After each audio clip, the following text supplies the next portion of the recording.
you wanted the best, you've got the best podcast, the hottest podcast in the world. The Chris Voss Show, the preeminent podcast with guests so smart you may experience serious brain bleed. The CEOs, authors, thought leaders, visionaries, and motivators. Get ready. Strap yourself in. Keep your hands, arms, and legs inside the vehicle at all times, because you're about to go on a monster education roller coaster with your brain. Now, here's your host, Chris Voss. Hi, this is Voss here from the ChrisVossShow.com. There she is there, lady. When she sings it, that makes it official. Welcome to the big show, my family and friends. As always, the Chris Voss Show is the family that loves you but doesn't judge you, at least not as harshly as the rest of your family, because, you know, we've all been that black sheep of the family, haven't we? Isn't everybody technically think of themselves as the black sheep of the family? I don't know. Maybe there's some people who are like, I'm the spoiled one. But just remember, we love you, and you don't get to choose your family, but you do get to choose the Chris Voss Show. Just remember, we don't loan you money, okay? Stop asking people, especially you folks in the back. Anyway, guys, we have an amazing young man on the show. We're going to be talking about his hot new book off the presses.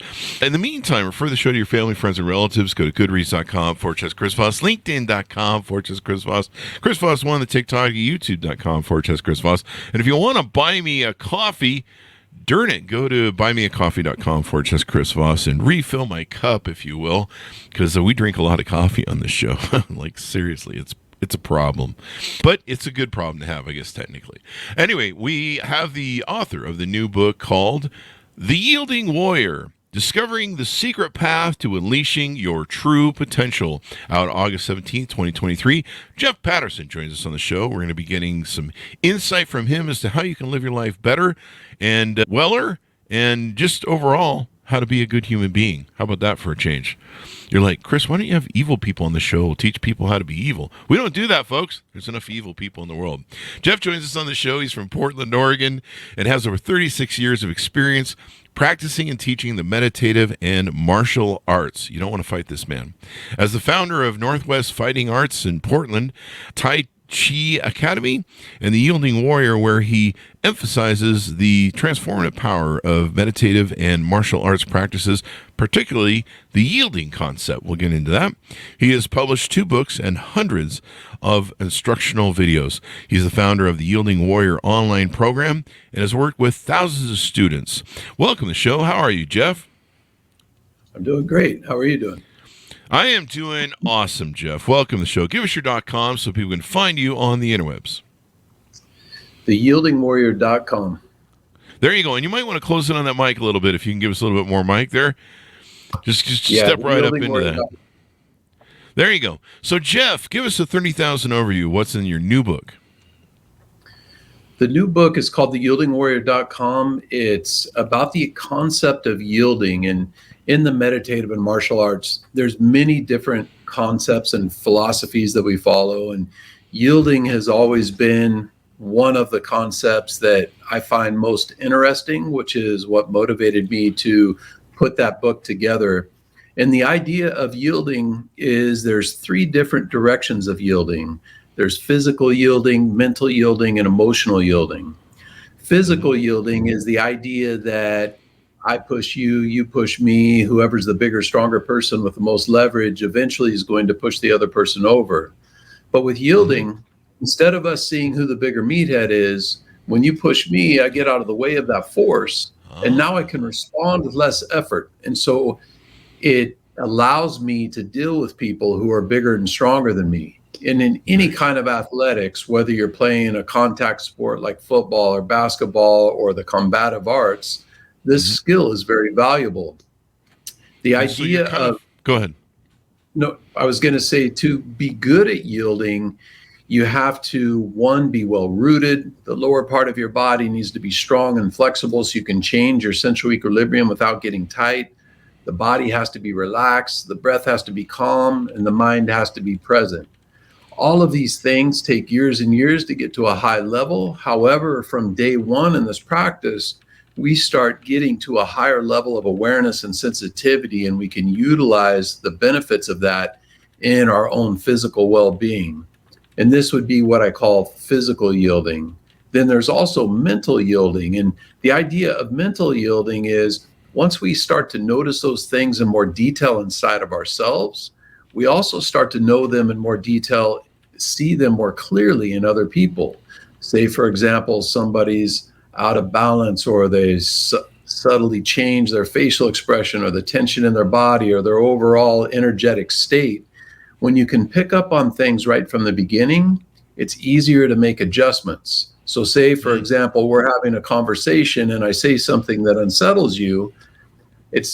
If I don't pick up on that from the beginning and I start going off on a tangent, pretty soon I'm so far down that track, you want to knock me upside the head. This isn't good.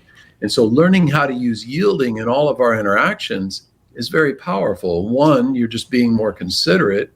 And two, it allows you to guide conversations in a positive direction, which is very powerful in all of your relationships, in business and sales and negotiations, or pretty much anything you do. And so having that heightened sensitivity is really valuable. And that's what we call mental yielding. Then there's what we call emotional yielding.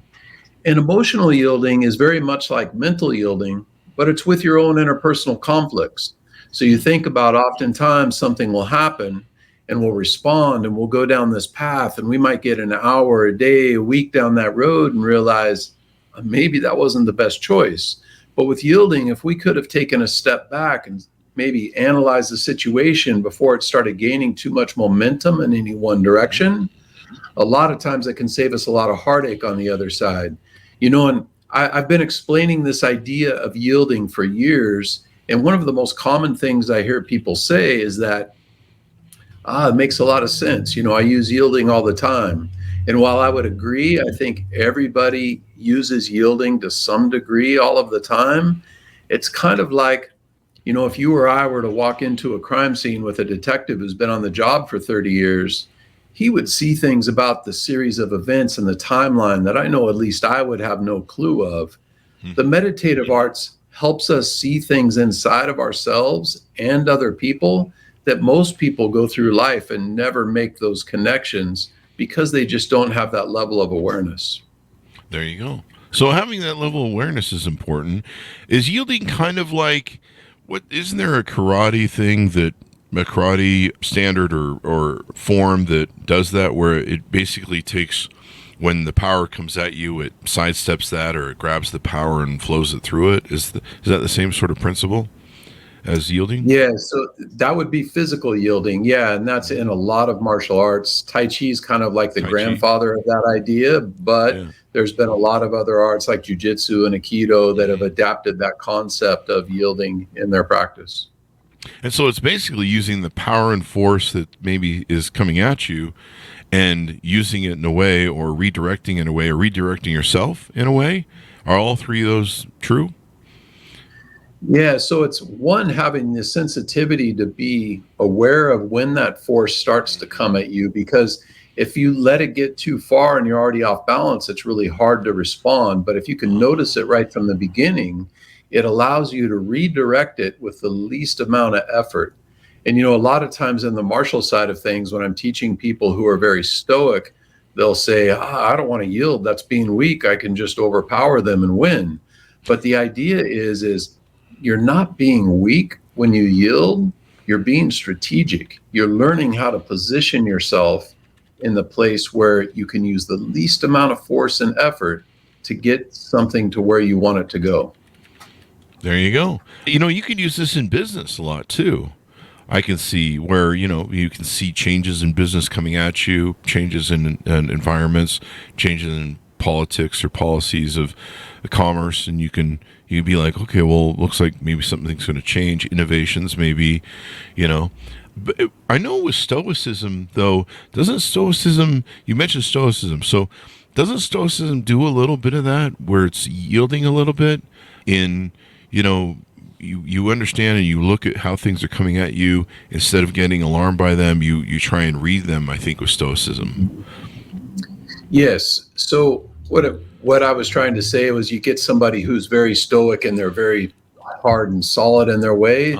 However, it can be more strategic with that as well. But a lot of times when you get that kind of like A-type personality, they just want to make it happen. And when you approach something, even athletics, if you approach football or basketball that way, a lot of times if you can be more strategic and have more finesse, you can be a lot more elusive, and people just don't even understand what you're doing. It's kind of like you're a bit magic, and those are always the fun athletes to watch. Yeah, definitely.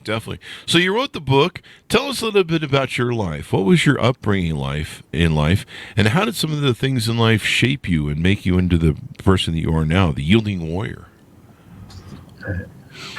Well, I started out with fairly modest means in a single parent family. Didn't have many opportunities. Grew up in a very small town. I knew my only way out was to join the military, so I joined the Marine Corps. When I got out of the Marine Corps, I moved up here to Portland, Oregon. I was the first kid in my whole extended family to go through college. I got 2 degrees in less than 4 years. Wow. And my whole family was thinking, he's going to go get some big important job doing something, whatever, in the business area. And when they found out that I started to follow the martial art path, they were all kind of disappointed. And I've heard over and over, when are you going to go get a real job? When are you going to do something important? And I had this teacher back then who once told me, you want to create a life, not make a living. And that really sunk in. And from that point on, I kind of always followed my passion, and that's where it led me to here today. There you go. You got to follow your passion in life, because nothing's worse than waking up every day, going to something you hate or don't like, that you have no passion for. And, it will kill you. Really, it kills your soul, I think. And so finding something you love, something you're passionate about, especially as an entrepreneur, is what I always recommend to entrepreneurs.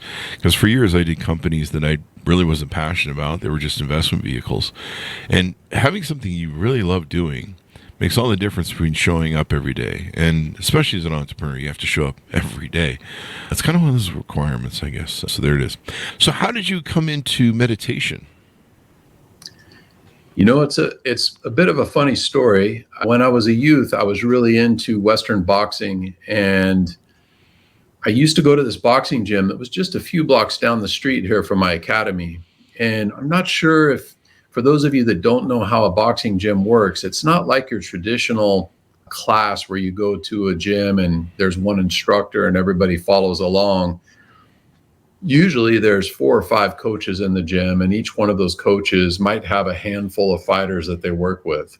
Mm. Well, at this gym that I was training at, there was one coach there who had actually created national champions, world champion fighters.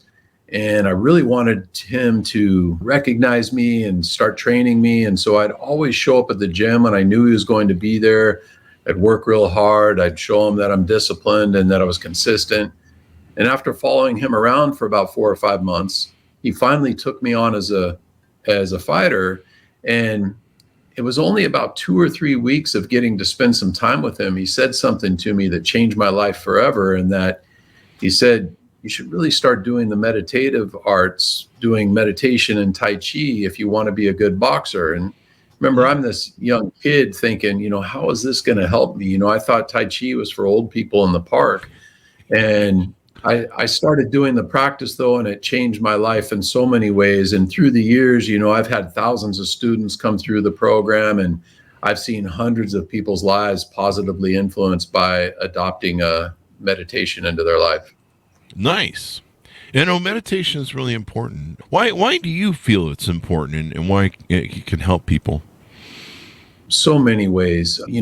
I've seen people coming in here with anxiety, dealing with depression. They're wanting to stay healthier into their older years. They're wanting to improve their creativity, to improve their focus in athletics.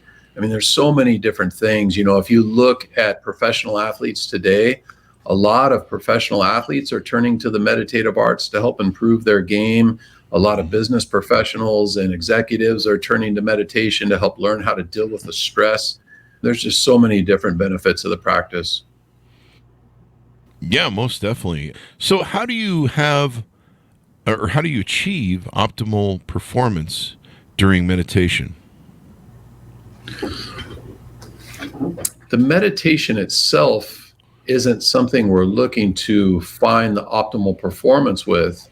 It's the idea of using a meditative lifestyle and incorporating ritual practices, active practices, and philosophical practices into your life, which helps improve your performance in anything else that you do. And what I mean by that is a ritual practice is something where you set a little bit of time aside every day and you unplug from electronics. You're not listening to audios, you're not watching any videos, and you're just kind of turning inside and doing either a movement meditation, a still meditation, a qigong set, something where it's that reconnection with yourself every day. Then there's active practices, and these are things that we can integrate into our day when we're walking down the street or standing in line at the grocery store. And they could be done in as little as 60 seconds. And they're just kind of ways to bring our attention back to our center and start living the lifestyle. Because, you know, the meditation's meant to be more of a way of life and a lot less of a hobby that we do once in a while. And so by integrating these active practices into our day, it's very helpful to more live the practice. Then there's also the philosophical side, which these can be used as either active or ritual-based practices. There you go. And, you know, having that peace of mind, there's so much anxiety in the world. There's so much stimuli for anxiety in the world, you know, whether it's politics, social media, news, you know, our own issues that we have with ourselves or with maybe the world and, you know, finances. You know, I get anxiety from just thinking about anxiety. So what are the three types of meditation? Ritual, active, and philosophical. What are these about? So the ritual practices can be anything from a sitting practice to a movement practice like Tai Chi or Qigong. It's where you set that time aside every day and just kind of focus on maybe 20 minutes of time where you're reconnecting with yourself. And, you know, through the years, one of the most common things that I've heard people say is, I tried meditation, but I can't quiet my mind. It just doesn't work for me. Mm-hmm. And it's only because they misunderstand the purpose of the practice. Meditation isn't meant to be this thing where we go off and live in nirvana. It's the idea that we learn how to use this, whether we're doing breath work or sitting meditation, a standing meditation, or a movement exercise. And if you're doing that for, say, 20 minutes, you might get distracted and your mind might wander 50 times. But every time your mind wanders, you use the movement or the breath or the posture to bring yourself back to center.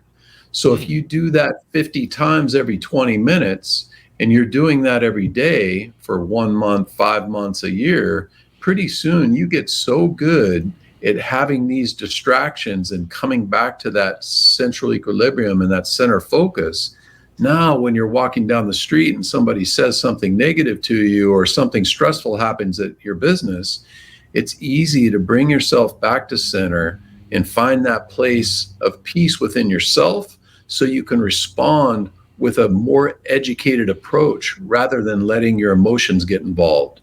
And so that's something that I think everybody who's thinking about taking on the practice should understand, that your ritual practice is meant to be something that you work with and take time with. Then you asked about the active practices. We briefly touched on those already, but they can be as simple as maybe counting out 10 breaths and just reconnecting with your breath. You know, oftentimes I read a statistic once that the average person uses 40 to 60% of their lung capacity. If you're only using 40% of your lung capacity, your energy levels are going to feel depleted. You need to exercise your lungs so the material in your lungs is pliable and elastic so you can have more breath and more energy. You know, one of the main energy centers that we have comes from the oxygen we breathe and that oxygen carbon dioxide exchange. And if we're only halfway there, that's going to be very depleting. You know, they did a study at Harvard Medical School, which I found really interesting, in that they took a bunch of patients who were suffering from Alzheimer's and memory loss, and they put them in these oxygen chambers and had them doing deep breathing for a short period of time. And it didn't take much time at all. And their memory on average improved 30% in a very short amount of time. So if this one thing, and it's common that as people age, they start to breathe more shallowly. So if we can focus on our breath and tap into that full breath and use more of our lung capacity, that alone right there is reason enough for me to want to do the practice. Now, then there's the philosophical side of things, and the philosophical practices can be something as simple as a mantra you say, or a saying that you go through, something as a vibration or a sound that helps generate a specific energy. There's a lot of different things that we can do and integrate those into either the ritual practices or the active practices. Nice. You made me realize something, that maybe, I drink a lot of coffee, let's just put it that way. Maybe when I'm feeling depleted energy-wise and I'm going for coffee, I need to think how I'm breathing, because I do like what you say, probably run on about 40% of my breath, and I'm sitting here at the office and I start to get little, I just kind of, I can tell I'm short on breath, and so maybe I need to do some breathing exercises, some meditation, instead of going and getting another coffee. A small recommendation for you is set an alarm on your phone to go off every 60 minutes and just count out 10 deep breaths at the end of every 60 minutes. And eventually you're going to start getting in the habit of breathing deeper. And that's a very helpful tool you can use. What do you think about, one of the things I've been dealing with lately is sleep apnea. And I don't know if you have any feelings about that, but I started taping my mouth during sleep apnea. Some people say I should tape my mouth during the show, but I do that for sleep apnea. And I don't know, maybe that strengthens your lungs or your breathing. I don't know if you have any thoughts on that. I just figured I'd throw it out. I have no idea if taping your mouth is going to help improve your lung capacity, but it might. Some people think it'll help the podcast. There's something else you talk about that's called the 5 regulations that will lead to a healthier life. Don't do drugs, kids. Is that one of them? No, I'm just kidding. No, yeah. So the 5 regulations is used in any meditative practice, whether you're doing yoga, sitting meditation, tai chi, qigong, and there basically is regulating the body, regulating the breath, regulating the mind, regulating the energy, and regulating the spirit. Regulating the body, an example of that would be, think about a time maybe you're sitting in front of your computer and your shoulders are round forward and you're there for 3 or 4 hours and you start feeling depleted. And then also think about a time when maybe the most important person in your life walks into the room and your body perks up and your correct alignment. And think about those 2 energetic states, often very strongly affected just by how we're holding our posture. And regulating the body is one of the easiest regulations to integrate into our life. In holding correct alignment and posture, you can build the habit of that in a fairly short amount of time, 2 or 3 months of consistent effort, and you just start living that way. Then there's regulating the breath. And regulating the breath is a life practice. Oftentimes Qigong is referred to as the science of the breath because there's literally hundreds of different breathing strategies. And in Qigong theory, the Chinese refer to it as balancing the Kan and Li, or the water and fire. And basically what it is we're using the yin side of the breath and the yang side of the breath to get different energetic states. And say, for example, if you ever listen to somebody sleep, their natural breathing pattern is a longer inhale and a shorter exhale. And that's the body's natural way of bringing your conscious mind into your subconscious mind, which is where we are when we're sleeping and dreaming. So if you want to emulate that, you can do longer inhales, maybe soft retentions at the end of the inhale, and this will help bring that energy inward, which is very good for stress reduction, dealing with anxiety, very good for getting to deeper levels of meditation if you're doing more holistic style meditations. And then there's the flip side of that, where we work on the yang side of the breath. And an example of that would be if you ever had to push your car, or you pick up something heavy, your natural instinct is you use the exhale side of the breath, put tension in the breath, make the breath audible. This helps generate energy and power and creativity.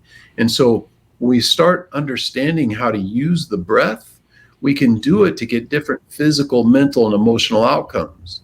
Oftentimes, we all do this to some degree. We go through the day with emotional ups and downs. Some of us are a little more balanced. Some of us are a little bit like a roller coaster.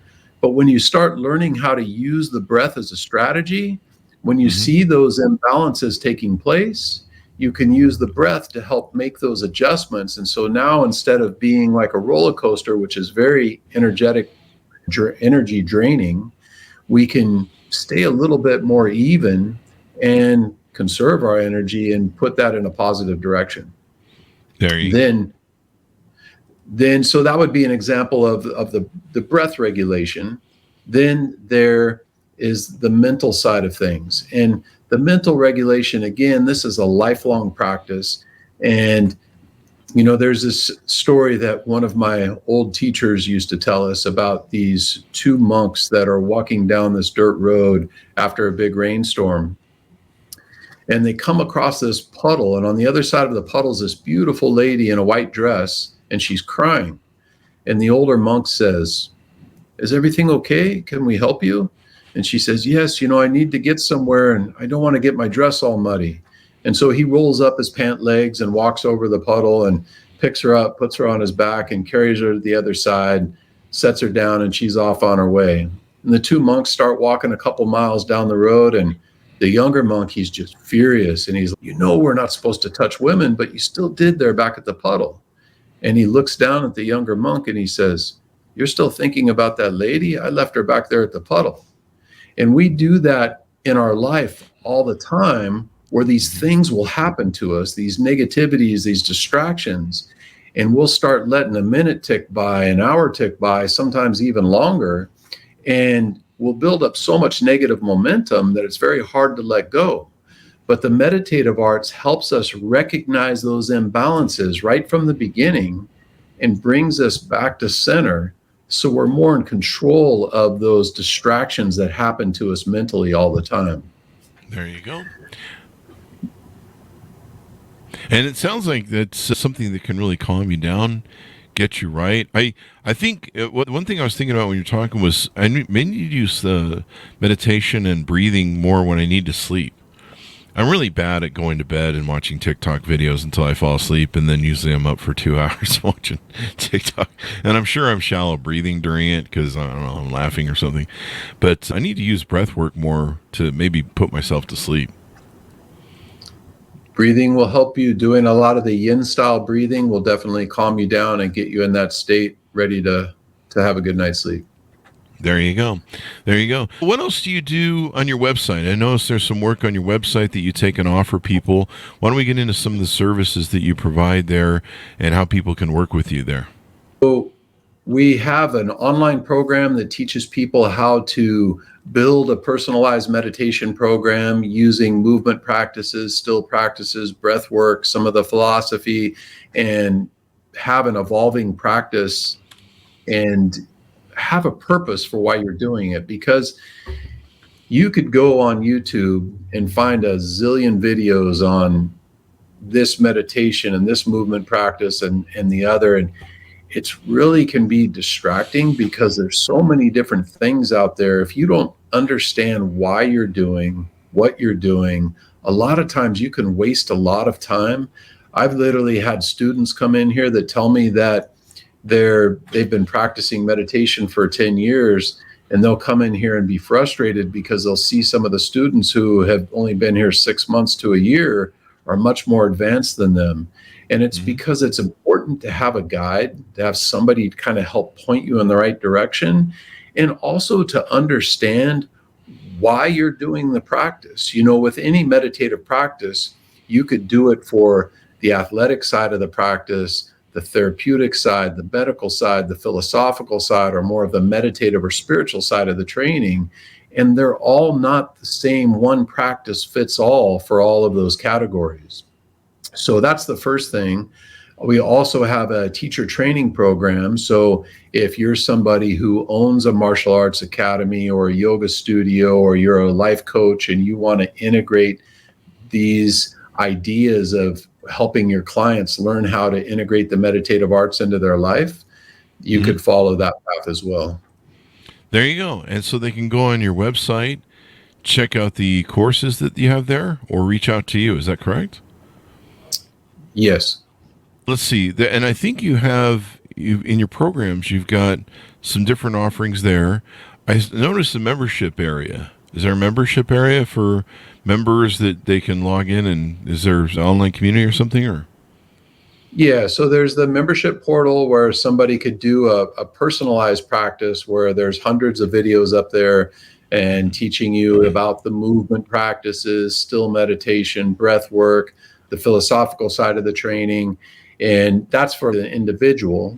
And then in the membership area as well, there's also the levels of teacher training, and we have 3 levels of teacher training there where somebody could get involved if they want to hand down these arts and learn kind of more in-depth practices with them.